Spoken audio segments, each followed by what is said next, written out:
Last shift 2014 में आई ये film लोगों के लिए एक बुरे सपने की तरह थी और इसे देखने के बाद वो कई रात सो नहीं पाए थे। आधे तो डर से और आधे इस जिज्ञासा में कि आखिर इस फिल्म का सच है क्या। वैसे क्या हम इस फिल्म का सच पता कर पाएंगे? आइए जानते हैं फिल्म की पूरी कहानी। फिल्म की कहानी शुरू होती है एक पुलिस स्टेशन से, जहां पर एक महिला पुलिस इंस्पेक्टर ने तुरंत ही ज्वाइनिंग ली है। वो एक रूकी है, यानी कि फ्रेशर है। इस लेडी ऑफिसर का नाम है जेसिका लॉरेन। पुलिस फोर्स में ज्वाइनिंग के बाद ये जेसिका की पहली शिफ्ट है और हैरानी की बात ये है कि जिस पुलिस स्टेशन में वो शिफ्ट करने जा रही है वो पुलिस स्टेशन अगले दिन बंद होने वाला है, यानी कि उसकी पहली शिफ्ट उसके पुलिस स्टेशन में आखिरी शिफ्ट भी है। और हमें फिल्म के नाम का मतलब भी इसके जरिए समझ में आता है, यानी कि लास्ट शिफ्ट। फिल्म की शुरुआत में हम देखते हैं कि जेसिका पुलिस स्टेशन के दरवाजे पर एंट्री कर रही है और उसे एंटर करते हुए एक अजीब सा इंसान अंधेरे में नजर आता है जो कि दीवार पर अपना हाथ पीट रहा है। उस व्यक्ति को देखकर जेसिका हैरान हो जाती है और वो उसे वापस जाने के लिए कहता है, लेकिन तभी उसे चिल्लाकर रोकता है और अपना नाम कॉलिन बताता है। कॉलिन जेसिका का बॉस है। वो उसे कहता है कि तुम्हें रात भर यहाँ शिफ्ट करनी है और रात में एविडेंस कलेक्टर्स की एक टीम आकर कुछ एविडेंस लेकर जाएगी, इसलिए उनके साथ कॉर्पोरेट करे और सुबह तक इस जगह को छोड़कर ना जाए। कॉलिन के जाने के बाद जेसिका शांति से अपनी कुर्सी पर बैठ जाती है और ये इंतजार करने लग जाती है कि कब सुबह होगी और वो नए स्टेशन जाकर कुछ काम करेगी।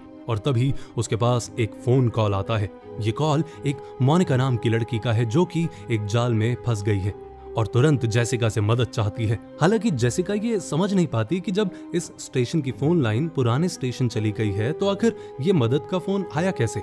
लेकिन जेसिका इतना सब ना सोचते हुए नए स्टेशन में फोन करके बता देती है कि मोनिका का फोन आया था। ये फोन कटता ही है तभी जेसिका को दरवाजे पर एक इंसान खड़ा नजर आता है। इस इंसान ने बहुत सारे गंदे कपड़े पहन रखे हैं और ये जेसिका के बार बार कहने पर भी वहां से नहीं निकलता। वो जेसिका पर चिल्लाने लगता है। जेसिका को लगता है कि शायद वो इंसान कुछ ढूंढ रहा था, लेकिन वो समझ नहीं पाती कि आखिर क्या।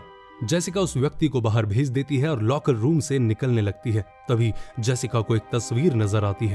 ये तस्वीर एक पुलिस अधिकारी और उसकी बेटी की है, जिसके बारे में हमें पता चलता है कि ये जेसिका के पिता की फोटो है। हालांकि फोटो देखते समय सब कुछ सामान्य नहीं रहता और कमरे के सारे लॉकर अपने आप खुल जाते हैं।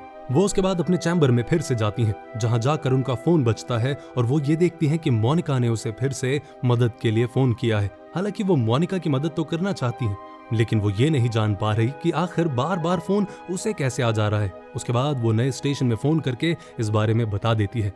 जेसिका इस कॉल को रखती ही है तभी उसे बहुत तेज चिल्लाने की आवाजें आती हैं। वो डरते हुए बाहर जाकर देखती हैं, तब उसे वो आदमी नजर आता है। वो उसके साथ लड़ने लगता है। जेसिका उसे किसी तरह से घसीटकर अपने साथ ले जाती हैं और जेल में बंद कर ही रही होती हैं। तभी जेल की लाइट चली जाती है और उसे एक लड़की की आवाजें सुनाई देती हैं कि चले जाओ यहाँ से वरना मारे जाओगे। फिर लाइट आती है, सब सामान्य हो जाता है, लेकिन फिर लाइट चली जाती है और जेसिका को प्लास्टिक बैग में भरी लाशें दिखने लगती हैं। उसके बाद अचानक से सब कुछ नॉर्मल होता है और जेसिका जाकर अपनी कुर्सी पर बैठ जाती है। वहां उसकी माँ का फोन आता है और वो अपनी माँ को बताती है कि वो अपनी जॉब से काफी ज्यादा खुश है।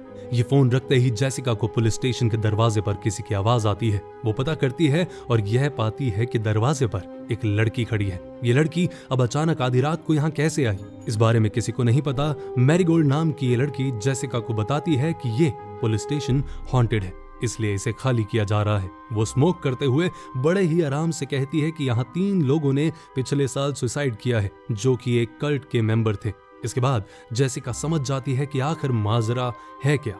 जेसिका इसके बाद पुलिस स्टेशन में इंटेरोगेशन रूम में जाती हैं और वहां जाकर वो हैरान रह जाती हैं, क्योंकि रूम में अपने आप उन 3 कल्ट मेंबर्स के इंटरव्यू चल रहे होते हैं।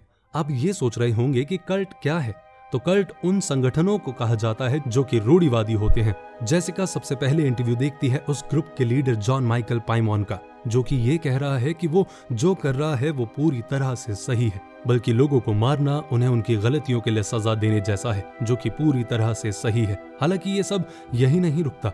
आगे जेसिका 2 और लड़कियों के इंटरव्यू देखती हैं जो कि बहनें हैं। किटी और एंडोरिया पाइमॉन नाम की ये दोनों बहनें भी जॉन माइकल पाइमॉन का ही साथ देती हैं। ये लोग पूरी तरह से रूढ़िवादी थे और इस बात का अंदाजा इससे भी लगाया जा सकता है कि ये लोग अपने नाम के आगे पाइमॉन लगाते थे। पाइमॉन यानी कि नर्क का देवता। ये उसे खुश करने के लिए लड़कियों की बलि दिया करते थे और आखिर में ये चाहते थे कि वो किसी बहादुर और निडर लड़की की बलि दे। वो अपना काम पूरा कर पाते इससे पहले उन्हें पुलिस ने पकड़ लिया और उन्होंने आत्महत्या कर ली। जेसिका बड़े ध्यान से इस इंटरव्यू को सुन रही होती हैं, तभी हमारा ध्यान टूटता है और कमरे की सारी कुर्सियां अपने आप हवा में उड़ने लगती हैं, जमीन पर नाचने लगती हैं जैसे उन्हें फेंका जा रहा हो। वो तुरंत वहां से भागती हैं और बाहर आती हैं।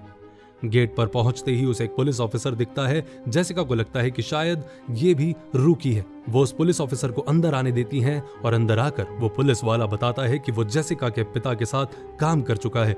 जिस दिन उन्हें गोली लगी वो वहीं था। वो इतनी सफाई से सब कुछ बताता है कि जेसिका उसकी हर बात मान जाती है।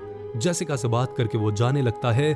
तभी जेसिका को याद आता है कि उसका फर्स्ट इंप्रेशन एक रूकी पुलिस ऑफिसर का था। तब ये उसके फादर का कलीग कैसे हो सकता है? और वो तुरंत उस पुलिस ऑफिसर को देखने के लिए मुड़ती है और उसके सर के पीछे बड़ा सा होल देखती है जिसमें से सब कुछ निकाल लिया गया है। वो डर जाती है। वो पुलिस ऑफिसर भी गायब हो जाता है। इसके बाद जेसिका का बुरा सपना शुरू होता है। उसे कल्ट मेंबर्स द्वारा मारे गए लोग नजर आने लगते हैं। वो सभी लड़कियां उसे दिखने लगती हैं जो कि मारी गई हैं। साथ ही उसे पन्नियों में भरे हुए लोग नजर आने लगते हैं। ये है तो लाश, लेकिन इधर उधर तेजी से घूम रहे हैं। जेसिका बुरी तरह डर जाती है।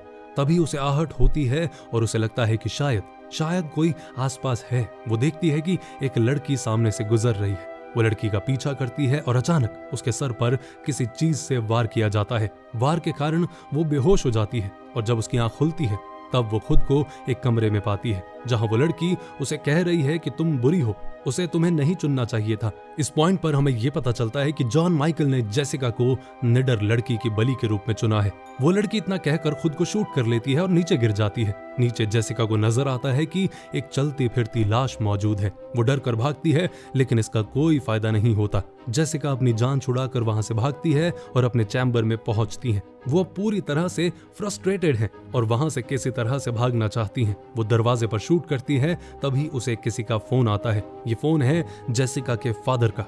जी हाँ, उसके फादर। वो उसे कहते हैं कि भागने की कोशिश ना करके जेसिका उन्हें न्याय दिलाए। जेसिका फिर रुक जाती है।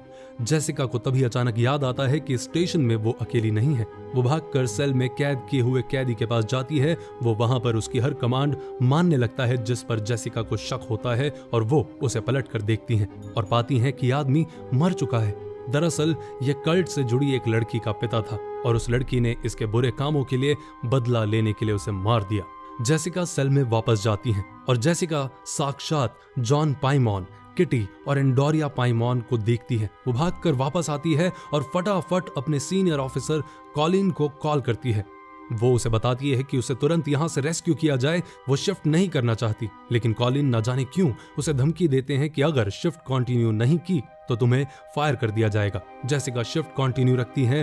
तभी उसे कॉल आता है मोनिका का, जो कि अभी भी मदद मांग रही हैं। जेसिका उसे कहती है कि वो उसकी मदद नहीं कर सकती, जिस पर मोनिका हंसने लगती है। इसके बाद चैम्बर में चारों तरफ कल्ट के द्वारा मारे गए लोगों की तस्वीरें गिरने लग जाती हैं और तभी कल्ट की सारी लड़कियां, जॉन पाइमॉन और उसकी दोनों बहनें ये जेसिका पर हमला करते हैं। जेसिका उन सबको गोलियों से भून देती है, लेकिन तभी हमें यह दिखाया जाता है कि ये मेंबर कल्ट के ना होकर एविडेंस कलेक्टर टीम के हैं, जो कि मारे जा रहे हैं जेसिका के हाथों। वहां तभी ऑफिसर कॉलिन आते हैं। वो जेसिका को गोली मार देते हैं। हमें यह दिखाया जाता है कि यह सब जेसिका का वहम था। अगले सीन में हम देखते हैं कि जेसिका को होश आता है। उसे अपनी गलती का एहसास है। वह गाना गुनगुनाने लगती है। ये कोई और गीत नहीं बल्कि वही कोरस है जो कल्ट की मेंबर्स गुनगुनाया करती थी। जेसिका के सामने जॉन माइकल पाइमॉन और दोनों बहनें आती हैं और उसे अपने साथ ले जाती हैं। ये कहानी इस क्लिफ हैंगर पर खत्म होती है कि दर्शक खुद ही डिसाइड नहीं कर पाते कि सच और झूठ क्या है। वैसे आपको क्या लगता है, सच क्या है और झूठ क्या है? कमेंट करके जरूर बताएं। वीडियो आपको कैसी लगी ये भी मुझे कमेंट करके बताएं। लाइक करें और चैनल को सब्सक्राइब करें और हाँ, अपना और अपनों का ध्यान रखें।